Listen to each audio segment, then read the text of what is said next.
tous, aujourd'hui nous allons corriger l'exercice 5 sur le filtrage numérique, donc contraintes mécaniques et filtrage numérique. Des tests de qualité de matériaux sont réalisés en imposant des contraintes mécaniques sur différents échantillons. Les mesures effectuées sont gérées par un système de traitement numérique comportant entre autres un filtre caractérisé par l'algorithme suivant. Donc l'algorithme yn égale 0,5 yn-1 plus 0,5 fois xn. Première question. Pourquoi ce filtre est-il récursif? Donc ça, nous l'avons déjà vu. Donc à partir du moment où les échantillons de sortie dépendent des échantillons d'entrée, mais aussi des échantillons de sortie précédents, le filtre est récursif. D'accord? Donc yn dépend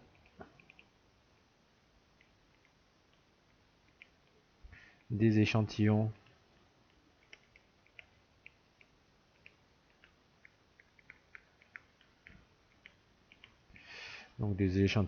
précédents, d'accord?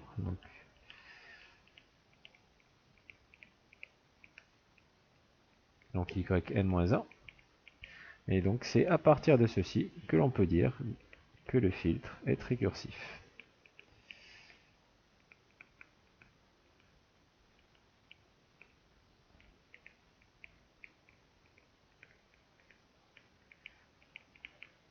Voilà, donc ça c'est un premier résultat.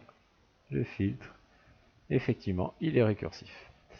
Ensuite, donc deuxième question, on applique à l'entrée du filtre une séquence impulsion, donc qu'on appelle delta n, donc xn égale delta n, la suite xn égale à la suite delta n, telle que delta n égale 1 pour n égale 0, delta n égale 0 si n est différent de 0. Voilà, donc au final, ce que ça veut dire que xn égale 1 si n égale 0, donc en gros x0 égale 1, et xn égale 0 si n est différent de 0. Voilà ce que ça veut dire, donc une réponse, enfin une impulsion. Donc déterminer les valeurs des 5 premiers échantillons. Donc on va calculer donc y0 à l'aide de l'équation de récurrence. Donc l'équation de récurrence, elle est ici, donc ça va faire 0,5 y n10-1 plus 0,5 fois x0. Donc y-1 ça fait 0, x0 donc on l'a vu précédemment ça fait 1, donc y0 est égal à 0,5 fois 1, c'est-à-dire 0,5.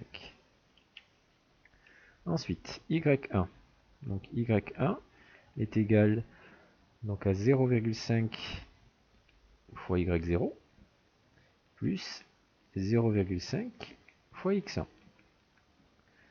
Donc de la même façon, donc y0 c'est ce que l'on vient de calculer, donc il vaut 0,5, x1 il vaut 0, et donc au final on va avoir 0,5 fois 0,5, c'est-à-dire 0,25.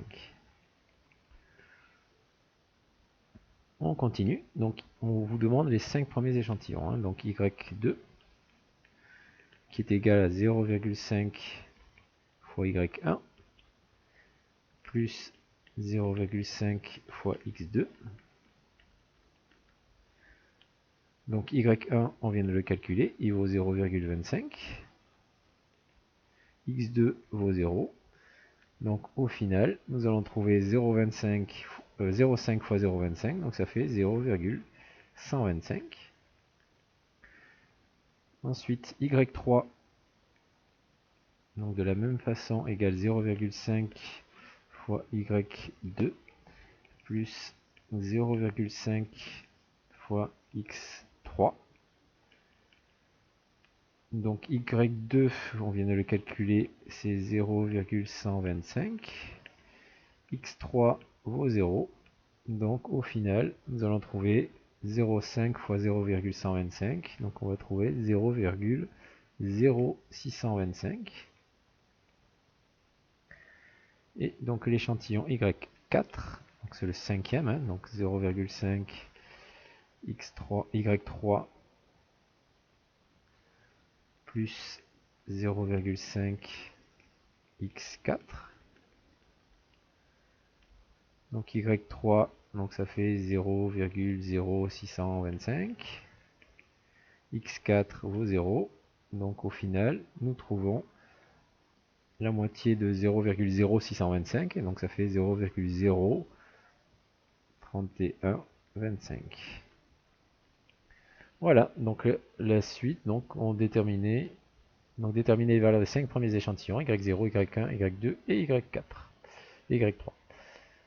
Ensuite, deuxièmement, donc petit 2, donc ça c'était le deuxièmement petit 1. Donc là on va faire le deuxièmement petit 2. Conclure sur la stabilité du filtre. Donc là, au final, le filtre, on voit bien que c'est une suite 0,5, 0,25, 0,125, 0,625 qui petit à petit tend vers 0. Donc on a une suite qui va converger vers une valeur finie. Donc le système va être stable. D'accord. Donc yn converge vers 0. D'accord. Si n tend vers l'infini. Donc le filtre est stable. Il ne diverge pas.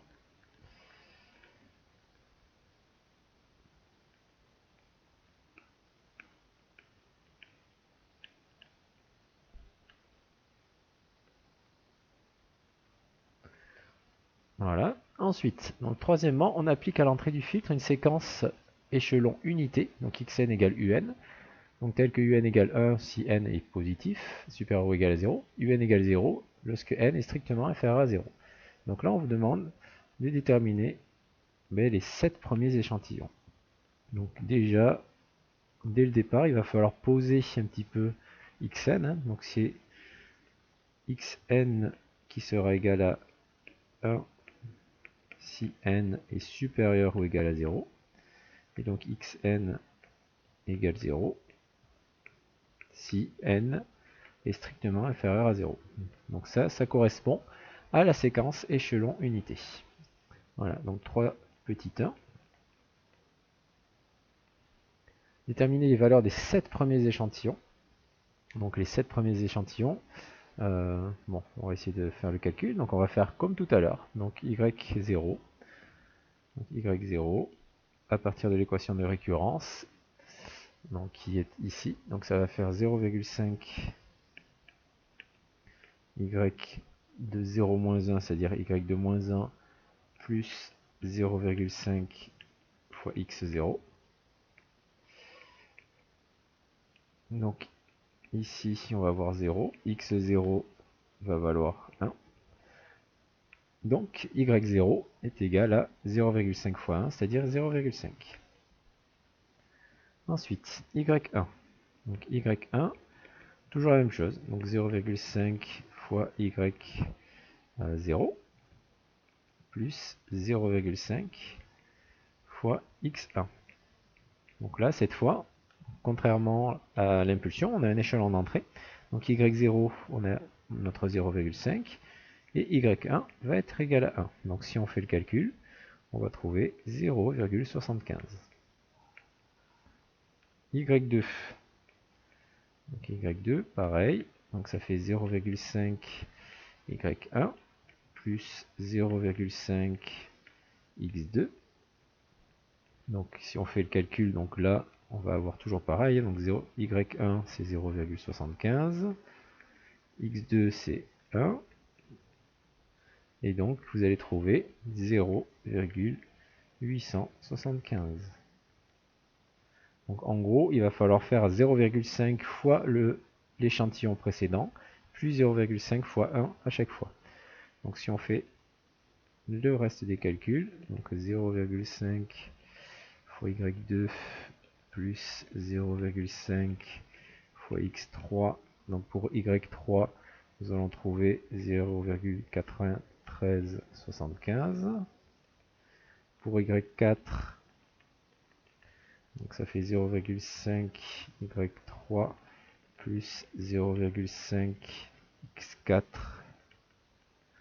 nous allons trouver 0,96875.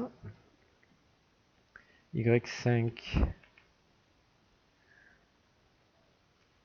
qui est égal à 0,5 Y4 plus 0,5 X5 sera égal à donc 0,98 43 45.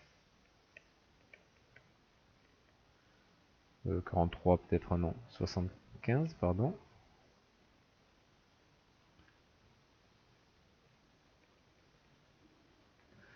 Ensuite, dernier échantillon à calculer, puisqu'on vous demande les 7 premiers. Donc Y6, ça va être 0,5 fois Y5, plus 0,5 fois X6, donc il vaut 1. Hein. Et donc au final, on va trouver 0,99 21 875. Donc on voit bien que la suite tend vers 1. Hein. Voilà. Donc déterminer la valeur des 7 premiers échantillons sortis du filtre.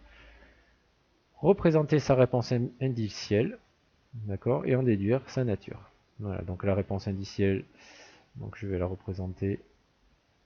Donc je vais peut-être descendre un petit peu. Hein. Donc la réponse ici indicielle, je vais la représenter à côté. Donc la réponse indicielle,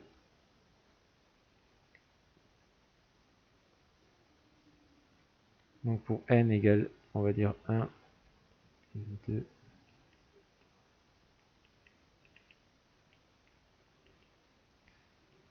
6. Et donc là, on voit bien que, alors, donc là je vais faire pareil, hein, je vais faire 0,5 ici, je vais mettre le 1 ici, et donc je vais placer mes points. Donc le premier point, donc y0, il vaut ici 0,5. Y1, ça va être en gros la moyenne entre le 0,5 et le 0,75, entre le 0,5 et le 1, c'est-à-dire 0,75. Y2, ça va être la moyenne entre le 0,75 et le 1. Y3, ça va être la valeur moyenne entre ça et ça. Y4, on va être comme ceci. Et donc là, on va se rapprocher de 1 finalement. Hein. D'accord, on va être très très proche de 1. Voilà, donc voici la réponse indicielle qui correspond à la suite Yn. Voilà, donc là, si je fais des points un petit peu plus gros, on va obtenir quelque chose comme ceci. Et puis après, ça continuerait bien sûr. Voilà, donc en déduire sa nature. D'accord, donc là, vous avez une réponse ici qui va converger vers 1. Donc vous avez un filtre qui va avoir une réponse impulsionnelle infinie. D'accord. Donc vous allez avoir donc une réponse impulsionnelle infinie. Et vous allez avoir un filtre qui va tendre vers 1, donc qui va être stable. D'accord. On tend vers une valeur finie. Voilà donc pour la question 3. Et donc pour la question 4 maintenant, donc la question 4, on vous demande de montrer que la transmittance en Z du filtre peut s'écrire sous la forme ici donnée. Donc question 4.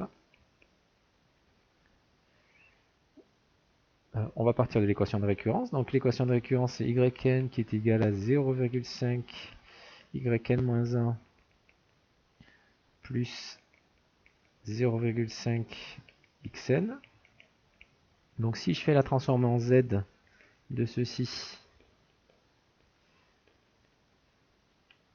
donc je vais avoir la transformée en Z de Yn, ça va être grand Y de Z, qui va être égal à 0,5 fois la transformée en Z de Yn, donc grand Y de Z, plus 0,5, alors pardon, hop, j'ai oublié un Z-1, transformée en Z de Yn-1, ça va être Z puissance moins 1 fois grand Y de Z, d'après le théorème du retard, et ensuite nous aurons 0,5 fois grand X de Z. Voilà, donc au niveau de notre équation, nous allons pouvoir passer les Y de Z de l'autre côté, donc ça va faire Y de Z moins 0,5 y de z qui sera égal à 0,5 moins z moins 1 décidément fois y de z qui sera égal à 0,5 fois grand X de z. Si je mets le y de z en facteur, j'aurai y de z facteur de 1 moins 0,5 z moins 1 qui sera égal à 0,5 fois x de z. Voilà. Et donc ma fonction de transfert, d'accord, h de z, hein, donc h de z qui sera égal à y sur x de z, donc y de z sur x de z,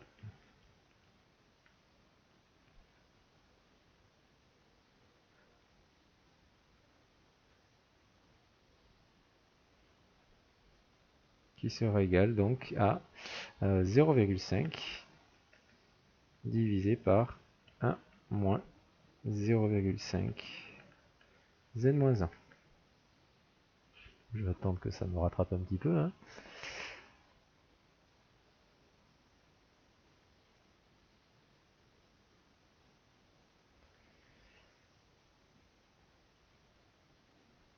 Voilà, et donc si je multiplie par z en haut et en bas, donc h de z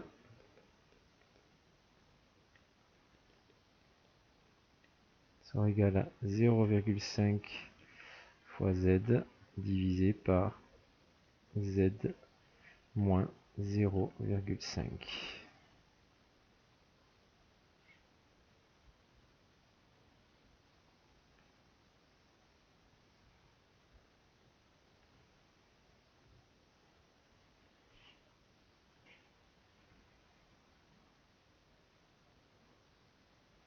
Donc c'est un petit peu long, hein, effectivement, à réécrire.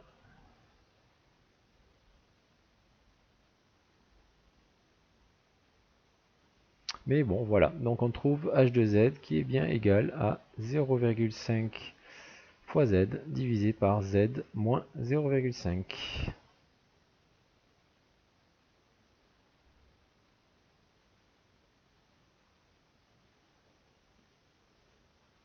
Voilà, 0,5 fois z divisé par z moins 0,5. Donc c'est bien ce qui est donné au niveau des l'énoncé ici.